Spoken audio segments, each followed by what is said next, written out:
നിങ്ങളുടെ favourite shows ഇനി ഒരിക്കലും മിസ്സാവില്ല. ഇപ്പോൾ C5 കാണും നിങ്ങളുടെ ഫേവറേറ്റ് ഷോസ് തികച്ചും സൗജന്യമായി. സുലോചന പറഞ്ഞത് ശരിയായിരുന്നു. ഗോപികയുടെ ജാതകദോഷത്തിനുള്ള പരിഹാരം സിദ്ധൻ എനിക്ക് പറഞ്ഞു തന്നു.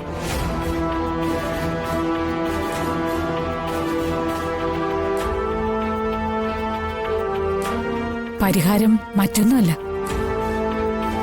ഈ വീട്ടിൽ നിന്ന് ഒരു പെൺകുട്ടി കൂടി പൊന്നാരത്തോട്ടത്ത് മരുമകളായി വന്നു കയറിയാൽ ഗോപികയുടെ ജാതകദോഷം ഒഴിവായി കിട്ടും.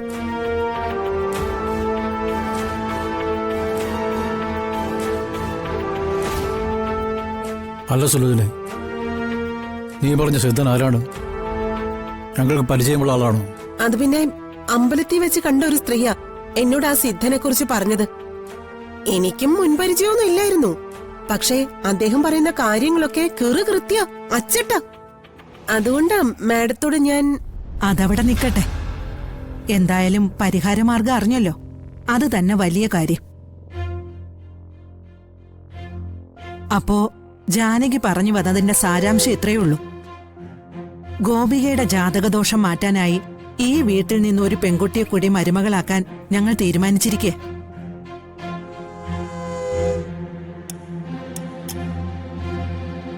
ആ ആലോചനയായിട്ടാ ഞങ്ങൾ ഇപ്പൊ ഇങ്ങോട്ട് വന്നത്. എന്റെ മോൻ ഇരിക്കുന്ന അഭിഷേക ചെക്കൻ.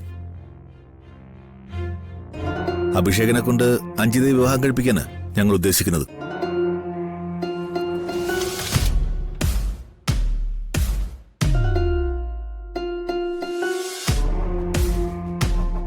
ഇതെല്ലാം ഈശ്വരനിശ്ചയ. എന്റെ മോൻ കാരണം വിവാഹം മുടങ്ങി സകലരുടെയും മുന്നിൽ അപമാനിതയായ കുട്ടിയല്ലേ അഞ്ജിത. അവൾ അനുഭവിച്ച ആ നാണക്കേടിനും വിഷമത്തിനുമുള്ള പ്രതിവിധി കൂടിയാവും ഈ കല്യാണം.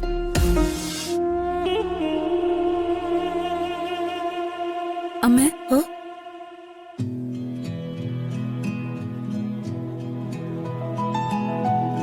ആ അഞ്ജിത വന്നല്ലോ.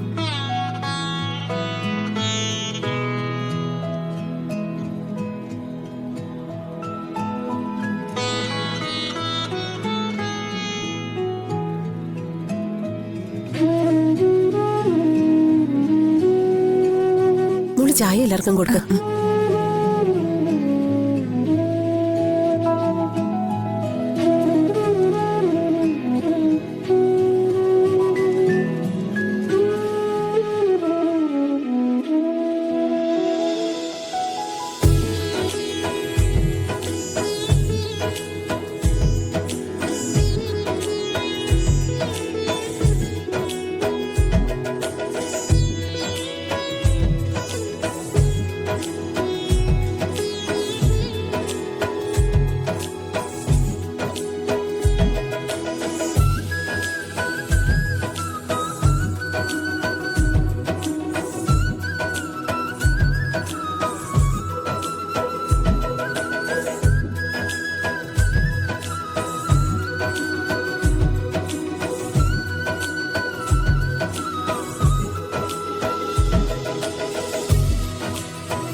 ഇവിടെ ഒരു പെണ്ണ് കാണൽ ചടങ്ങിന് ഒരുങ്ങി നിന്നതുപോലെയുണ്ടല്ലോ.